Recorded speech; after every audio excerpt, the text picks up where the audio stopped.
Hello again, and welcome to Worth Following by Roots to Sky Consulting. I'm the lead consultant and your host, Mark Legvold. Each week, we get together and learn a few of the skills and concepts of leadership so that we can all grow as leaders who are worth following. The last two episodes, we learned leadership from the noble worm, how they help make their environment more stable, resilient, and healthy, and how we as leaders can do similarly in our workplaces by carrying information, connecting with those we work with, and teaming up to do big things together. Today, we'll start exploring the superpower that we all have, which allows us to achieve far more with less. Fewer words and more influence, impact, and results. How? Non-verbally.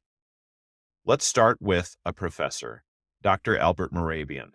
Dr. Moravian studied communication and psychology and published a pretty well-known ratio of communication effectiveness called the 7:38:55 ratio. In this, he found that effective communication regarding people expressing their feelings came down to 7% of what was said, the words, 38% of how the words were said, and 55% body language. Now, in his written work, Dr. Moravian didn't intend for this ratio to be applied to all communications.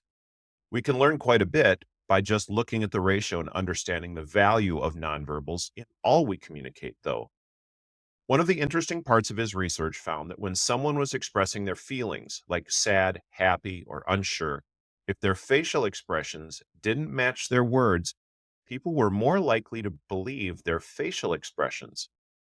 How many times did someone say, "I'm fine," and you didn't believe them, right? Learning more about the work of Dr. Moravian gives us a window into the world of becoming more effective.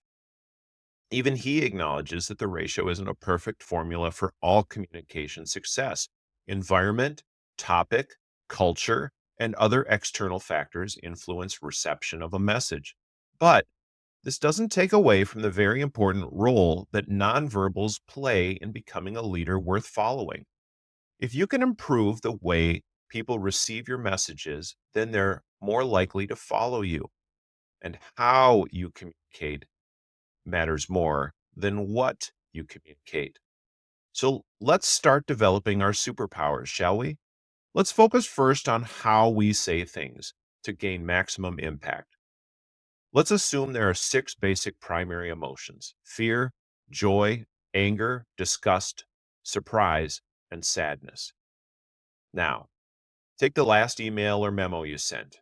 It could be to your friend, family members, or coworkers. Print it out and practice reading it. First in a neutral tone. Try hard not to put any emotion into it at all. No facial expression, no change in your tone or volume at all.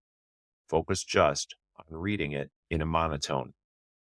Jane, thank you for getting together with me to talk about the growth of leadership capabilities in your company. I would like to set up a time next Tuesday to start setting up some specifics on what concepts you'd like to be delivered. Mark. Now, try reading the same email 6 different times.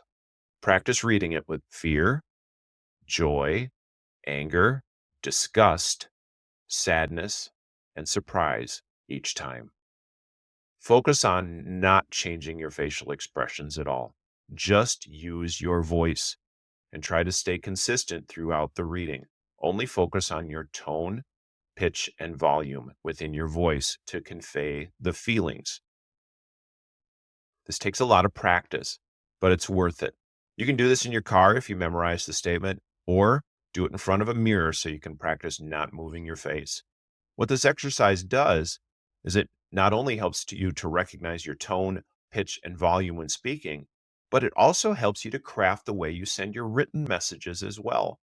By reading through just once and asking yourself if the message sounds fearful, joyful, angry, disgusted, sad, or surprised, you'll perhaps change the language to better match your message and emotion and become a much more effective written communicator.